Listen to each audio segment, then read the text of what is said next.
Financial year 25-26 assessment year 26-27 के सभी ITR forms government द्वारा नोटिफाई कर दिए गए हैं।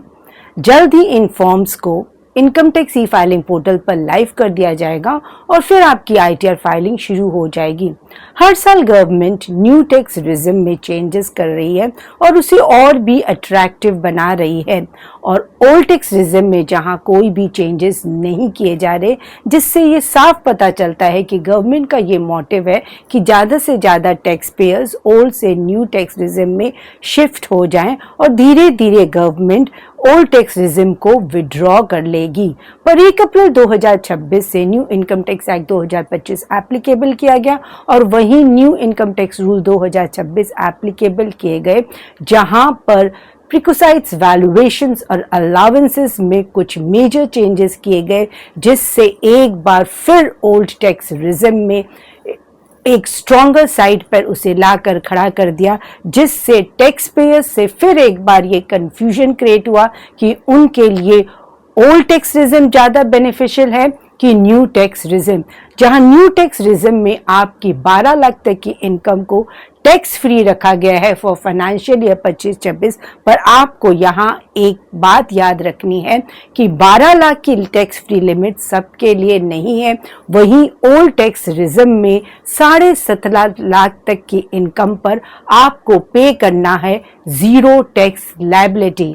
तो फिर आपके लिए न्यू टैक्स रिजिम या ओल्ड टैक्स रिजिम किसका पलड़ा भारी है, इसका डिसीजन तो आप अगर वीडियो के एंड तक इस सेशन में मेरे साथ बने रहेंगे तभी आप ये जान पाएंगे कि which tax regime is more beneficial for you.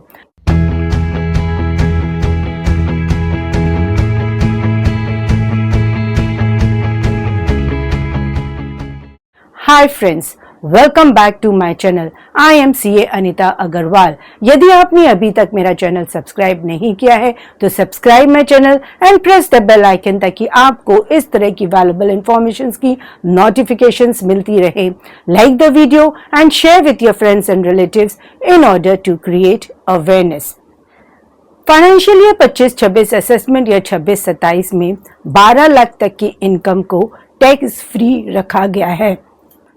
Standard deduction को 50,000 से इंक्रीज कर 75,000 कर दिया गया था in budget 2026। Financial year 25-26 assessment year 26-27 में न्यू टैक्स रिजिम के स्लैब रेट कुछ इस तरह है।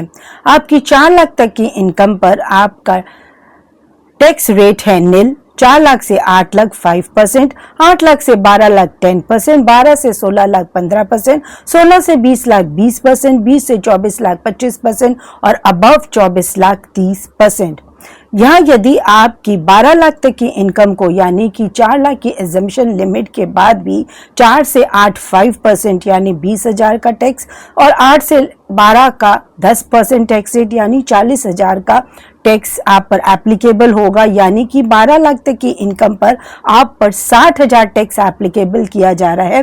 फिर आपकी 12 लाख की इनकम टैक्स फ्री कैसे हुई, इसके मुख्य कारण है आपका रिबेट का section under section 87A old income tax act 1961 और न्यू इनकम टैक्स एक्ट 2025 में रिबेट अंडर सेक्शन 156 का बेनिफिट दिया जाता है। आपकी 12 लाख तक की इनकम पर 60,000 का रिबेट का बेनिफिट दिया जाता है, जिससे कि आपकी 12 लाख की इनकम पर आपको कोई भी टैक्स पे नहीं करना है और 12 लाख की इनकम के बाद आपको मार्जिनल रिलीफ का भी बेनिफिट दिया जाता है, जिससे आप उतना ही टैक्स पे करें जितना कि आपकी इनकम हो।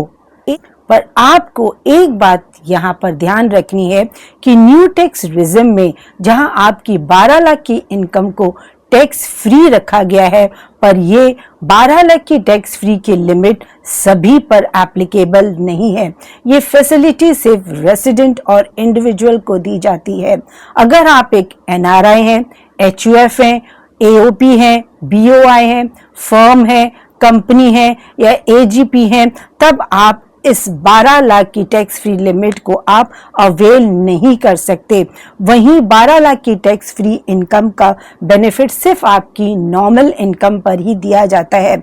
यदि आपकी कोई भी स्पेशल रेट की इनकम है, जैसे कि आपकी short term capital gain on equity shares in equity oriented mutual fund या लॉन्ग, जिन्हें टैक्सेबल किया जाता है एट अ रेट ऑफ 20%, या आपकी लॉन्ग टर्म कैपिटल गेन जिन्हें टैक्सेबल किया जाता है एट अ रेट ऑफ 12.5%, या फिर आपकी लॉटरी विनिंग्स या गेमिंग की कोई भी इनकम है जिन्हें टैक्सेबल किया जाता है एट अ स्पेशल रेट, और आपकी क्रिप्टो करेंसीज की गेन जो आप टैक्सेबल किया जाता है at a flat rate of 30%। Crypto currencies के केस में आपको बेसिक अजम्पशन लिमिट 4 लाख का भी बेनिफिट नहीं दिया जाएगा। आपका जो भी क्रिप्टो का गेन है उस पर आपको फ्लैट 30% का टैक्स पे करना होगा।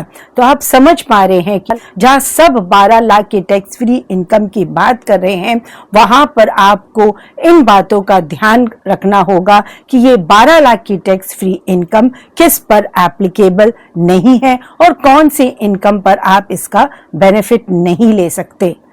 वहीं ओल्ड टैक्स रिजिम में फाइनेंशियल ईयर 25-26, असेसमेंट ईयर 26-27 में कोई भी चेंजेस नहीं किए गए हैं।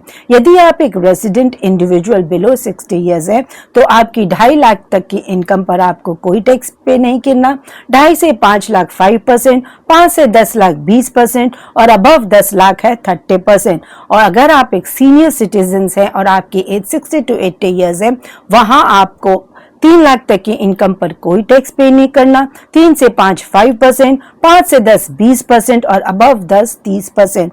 सुपर सीनियर सिटीजन्स के केस में यदि आपकी एज 80 इयर्स एंड अबव है तो आपकी 5 लाख तक की इनकम पर कोई टैक्स नहीं है। 5 से 10 लाख 20% और अबव 10 लाख है 30%। 1 अप्रैल 2026 से इनकम टैक्स के न्यू रूल्स 2026 एप्लीकेबल किए गए और वहां अलावेंसेस और परक्विसाइट्स वैल्यूएशंस में कुछ मेजर चेंजेस किए गए, जहां पर HRA exemptions 50% of HRA exemptions जो 4 मेट्रोपॉलिटन सिटीज में दिया जाता है, 50% of basic salary plus DNS allowance का एग्जम्पशंस आपको 4 मेट्रोपॉलिटन सिटीज में ही दिया जाता है, पर अब इसे 1/4/2026 से 4 न्यू सिटीज में यहाँ पर ऐड किया गया है, जैसे कि पुणे, हैदराबाद, बेंगलुरु और अहमदाबाद। इन 4 सिटीज में भी मेट्रोपॉलिटन सिटीज के तरह 50% ऑफ बेसिक सैलरी और डीएनएस अलावेंस का HRA एग्जम्पशन दिया जाएगा और बाकी की सिटीज में 40% ऑफ HRA एग्जम्पशन अवेलेबल होगा। चिल्ड्रन एजुकेशन में जो पहले 100 रुपी पर मंथ पर चाइल्ड था, उसे इंक्रीज करके 3000 पर मंथ पर चाइल्ड कर दिया गया है। हॉस्टल अलावेंसेस जो 300 पर मंथ पर चाइल्ड था, उसे इंक्रीज करके 9000 पर मंथ पर चाइल्ड कर दिया गया है। फ्री मील्स को 50 रुपीज पर मील से इंक्रीज करके 200 पर मील कर दिया गया है। वहीं नॉन कैश गिफ्ट्स की जो वैल्यू, जो अलावेंसेस एक एम्प्लॉयर द्वारा एम्प्लॉय को दिया जाता था 5000 पर ईयर, उसे इंक्रीज करके 15000 पर ईयर कर दिया गया है। वहीं कार की फैसिलिटी अगर एक एम्प्लॉयर अपनी एम्प्लॉय को प्रोवाइड करता है और अगर इंजन की capacity is less than 1.6 litre तो वहां पर allowances benefit before new rules थे 1800 परक्विसाइट्स प्लस 900 ड्राइवर, इसे इंक्रीज करके 5000 प्लस 3000 कर दिया गया है। अगर इंजन की capacity is greater than 1.6 litre तो पहले थी 2400 प्लस 900 फॉर द ड्राइवर, इसे इंक्रीज करके 7000 प्लस 3000 कर दिया गया है। जो मेजर अलावेंसेस में चेंज किया गया है जिससे एक सैलरीड एम्प्लॉय को बेनिफिट होने वाला है, वो चाइल्ड एजुकेशन अलावेंसेस जो 3000 पर मंथ पर चाइल्ड अप टू 2 चिल्ड्रन के हिसाब से अगर हम लगाएं तो वो 72,000 एनुअली हो जाता है। और वहीं child hostel allowances 9000 per month पर child for 2 children is 2,16,000 annually. इससे एक सैलरीड एम्प्लॉय यदि उसके 2 चिल्ड्रन है तो वो 2.88 लाख का यहाँ वो बेनिफिट ले सकता है और इससे उसकी इनकम टैक्स लायबिलिटी काफ़ी हद तक रिड्यूस हो सकती है। एक बात आपको और ध्यान रखनी है कि न्यू टैक्स रिजिम आपका डिफ़ॉल्ट रिजिम है। एक सैलरीड एम्प्लॉय हर साल ओल्ड से न्यू और न्यू से ओल्ड टैक्स रिजिम में ऑप्ट इन और ऑप्ट आउट कर सकता है, पर बिजनेस पर्सन को ये opportunity once in lifetime ही दी जाएगी। Income tax computation under old tax regime for financial year 25-26 from point of view of a salaried employee जिसकी gross annual salary है 17.5 लाख रुपए, less the standard deduction of 50,000, less HRA assumption of 4,05,000, less HRA assumption of 4,50,000, less child education allowances for 2 children 72,000, less hostel allowances for 2 children 2,16,000.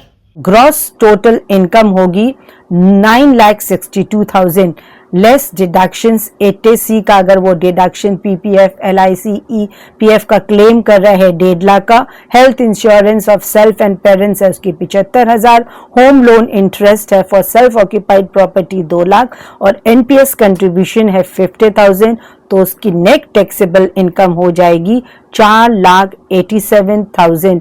तो इस case में उसकी income 5 lakh से कम है। After the rebate benefit under section 87A और section 156 of the new income tax act, एक salaried employee जिसकी gross annual salary 17.5 lakh रुपए है ओल्ड टैक्स रिजिम में फाइनेंशियल ईयर 25-26 में उसकी net tax liability will be 0। अब सबसे बड़ा कंफ्यूजन जो टैक्स पेयर्स में है कि उन्हें ओल्ड टैक्स रिजिम ऑप्ट करना चाहिए या न्यू टैक्स रिजिम। जहां न्यू टैक्स रिजिम में आपकी 12 लाख तक की इनकम को टैक्स फ्री रखा गया है और ये 12 लाख की टैक्स फ्री लिमिट सिर्फ रेसिडेंट और इंडिविजुअल्स को है और सिर्फ आपकी नॉर्मल इनकम पर ही आप ये बेनिफिट ले सकेंगे। आपकी कैपिटल गेन या स्पेशल रेट इनकम पर आपको 12 लाख की टैक्स फ्री इनकम का बेनिफिट नहीं दिया जाएगा। आपके लिए कौन सा टैक्स रिजिम बेनिफिट है, ओल्ड टैक्स रिजिम या न्यू टैक्स रिजिम, ये बहुत सारे फैक्टर्स पे डिपेंड करता है। आपकी इन्वेस्टमेंट में किस तरह आप अपने टैक्स स्ट्रक्चर को स्ट्रैटेजिकली प्लान करते हैं।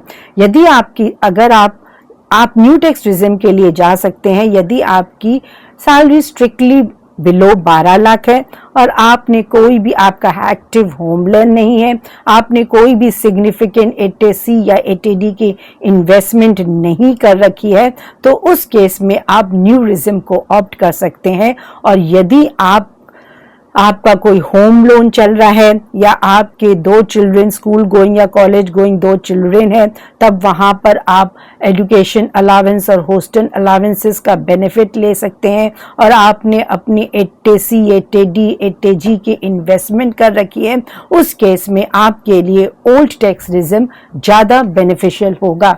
सिंपली आपको करना क्या है कि आपके लिए कौन सा टैक्स रिजिम ज़्यादा बेनिफिशियल है, आपको ई फाइलिंग इनकम टैक्स पोर्टल पर इनकम टैक्स कैलकुलेटर में अपनी जो भी आपकी डिटेल्स रिगार्डिंग योर प्रॉफिट या आपकी जो भी प्रॉफिट है, जो भी आपका इनकम है और आपकी इन्वेस्टमेंट से जो भी आपकी डिटेल्स हैं, आप पहले ओल्ड टैक्स रिजिम के हिसाब से उसमें ऐड करिए और फिर न्यू टैक्स रिजिम के हिसाब से उसमें ऐड करके जहां भी आपकी टैक्स लायबिलिटी लोअर साइड पे है आप उस टैक्स रिजिम को ऑप्ट कर सकते हैं।